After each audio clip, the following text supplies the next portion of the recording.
Welcome to the Learning Pines YouTube. We hope this video helps. You begin by confirming prerequisites. Seatruck assembled to at least the hull with power and builder tool available.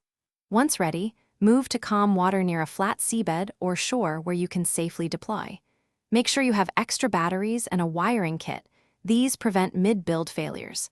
Place a GPS beacon to remember the spot. Now open your builder and select docking station components. This gets you into the active construction phase without delay. You now assemble the core frame.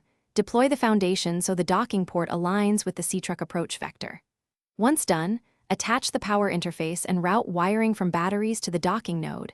Make sure connections snap into place. Install mounting clamps and stabilizers to prevent drift when the Seatruck locks in. As you progress, visually inspect attachment points and test power flow. A brief power check here prevents lost progress during the final approach. You finish by guiding the Seatruck into position and initiating the docking sequence. Slowly approach until clamps begin to engage. Make sure power and data links show active. The mechanical latch should click. If not, back off and realign.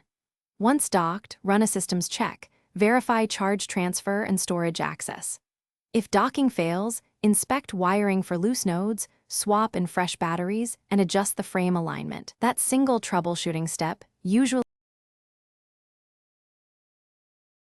Thanks for watching. Consider subscribing if we helped you.